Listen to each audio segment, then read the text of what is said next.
Hello বন্ধুরা, আজকে আমরা শিখতে চলেছি মার্ক সফটওয়্যারে কিভাবে আপনি আপনার যতগুলো সেল পার্টি আছে অথবা আপনি চাইছেন যত পারচেজ পার্টি আছে সেই পার্টিগুলোকে আপনি কিভাবে অ্যাট এ টাইম আপনি তাদেরকে এক্সেল এক্সপোর্ট করবেন অথবা পিডিএফ কপিতে এক্সপোর্ট করবেন কিভাবে তার সম্পূর্ণ প্রসেসটা আজকের এই ভিডিওতে দেখানো হবে। আশা করব ভিডিওটা শুরু থেকে শেষ পর্যন্ত দেখবেন, তাহলে বুঝতে পারবেন এবং আজকের এই ভিডিওর হেল্প নিয়ে কিন্তু আপনারা যদি আপনাদের এই ধরনের ভিডিও যদি রিকোয়ারমেন্ট থাকে যে কিভাবে আপনারা আপনাদের সফটওয়্যারে থাকা লেজার আপনি কিভাবে এক্সেল এক্সপোর্ট করবেন এবং পিডিএফ এ কনভার্ট করবেন কিভাবে। ওকে। ও হ্যাঁ, আপনারা যদি এখনো পর্যন্ত আমাদের চ্যানেলটি যদি সাবস্ক্রাইব না করে থাকেন তাহলে অবশ্যই আমাদের চ্যানেলটি সাবস্ক্রাইব করুন, পাশে থাকা বেল আইকনে ক্লিক করুন যাতে সবার প্রথমে নতুন নতুন ভিডিওর নোটিফিকেশন আপনার কাছে পৌঁছে যেতে পারে। ওকে, সো লেটস গেট স্টার্টেড। তো সবার প্রথমে আমরা মার্ক সফটওয়্যারটিকে ওপেন করছি। মার্ক সফটওয়্যারটি ওপেন করে আমরা সবার প্রথমে কোথায় যাব? তো সবার প্রথমে আমরা মাস্টার্সে যাব, লেজার মাস্টার্সে যাব এবং লেজারে গিয়ে মডিফাই লেজারে যাব। মডিফাই লেজারে গেলে আমরা এখানে আমার সিস্টেমে থাকা যতগুলো লেজার আছে সবগুলো লেজারকে আমরা এক জায়গায় পেয়ে যাব। তো আপনি চাইলে এখানে সব লেজারকে যদি ডিফল্ট লেজারকেও যদি প্রিন্ট এক্সেল এ কনভার্ট করতে চান বা আপনি পিডিএফ এ কনভার্ট করতে চান তাহলে আপনি এখানে এসে অল্ট পি বাটন প্রেস করবেন। আপনাদের রিকোয়ারমেন্ট অনুযায়ী আপনি অপশনগুলোকে ইয়েস করতে পারেন। দেন আপনি এখানে এক্সেল এ যদি ক্লিক করেন, যদি আপনি এখানে এক্সেল এ ক্লিক করছেন, দেখুন এক্সেল এ ক্লিক করলে সম্পূর্ণ আপনার সিস্টেমে থাকা যত লেজার আছে সেই লেজারগুলো কিন্তু আপনার কি হবে, এক্সেল এ কনভার্ট হয়ে যাবে। তো এই যে প্রসেসিংটা যতক্ষণ চলবে অবশ্যই আপনারা কিন্তু কোনো কিচ্ছু করবেন না, ঠিক আছে? মাউস দিয়ে কোনো নাড়াচাড়া কিচ্ছু করবেন না। একটু ওয়েট করবেন, ও কিন্তু অটোমেটিক্যালি কিন্তু এক্সেলে কনভার্ট করে দেবে। ঠিক আছে? ও কিন্তু এক্সেলে কনভার্ট করে দেবে। তো একটুখানি অপেক্ষা করতে হবে।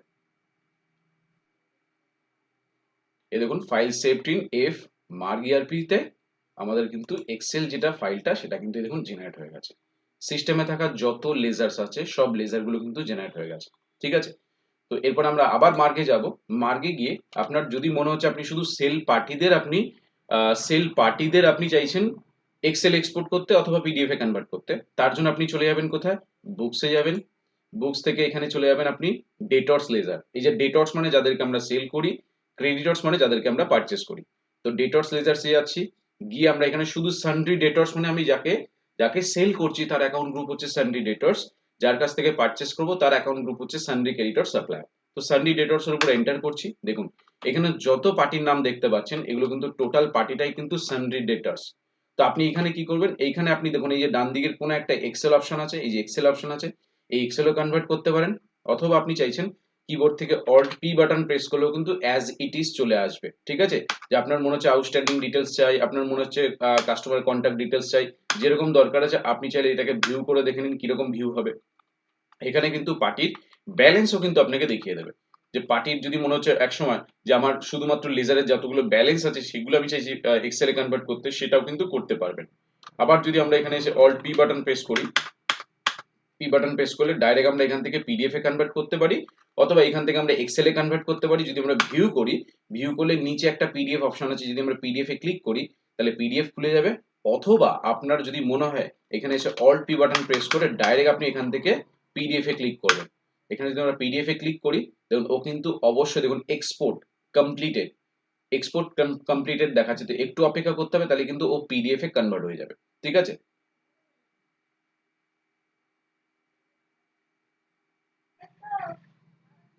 তো এখানে দেখুন এখানে পিডিএফ এ কিন্তু কনভার্ট হয়ে গেল। ঠিক আছে? এখানে কিন্তু পিডিএফ এ কনভার্ট হয়ে গেল। তো আপনারাও কিন্তু ঠিক সেম এইভাবেই কিন্তু পিডিএফ এ কনভার্ট করতে পারেন।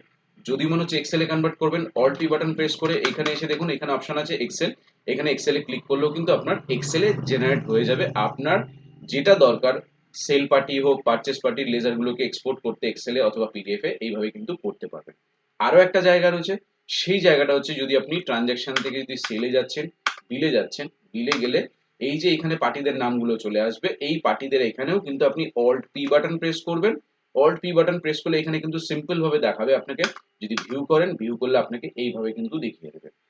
তো আপনাদের রিকোয়ারমেন্ট অনুযায়ী, এবং আপনি কিন্তু নিচে এখানে পিডিএফ আছে, এখানে এক্সেল আছে, আপনাদের রিকোয়ারমেন্ট অনুযায়ী কিন্তু আপনারা কিন্তু পার্টির ডিটেলস এক্সেল এক্সপোর্ট করতে পারেন, পিডিএফ এ কনভার্ট করতে পারেন।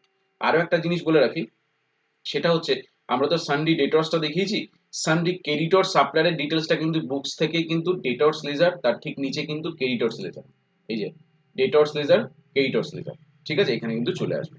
তো আশা করব আজকের এই ভিডিওর মাধ্যমে আপনাদেরকে বোঝাতে পেরেছি যে মার্ক সফটওয়্যারে কিভাবে আপনি আপনার সিস্টেমে থাকা সেল পার্টি হোক বা পারচেজ পার্টির নামগুলোকে বা তাদের ডিটেলস অ্যাকাউন্ট ডিটেলস গুলোকে কিভাবে আপনি এক্সেল এবং পিডিএফ এ কনভার্ট করবেন। আশা করি এই ভিডিওর মাধ্যমে আপনাদেরকে সম্পূর্ণরূপে বোঝাতে পেরেছি।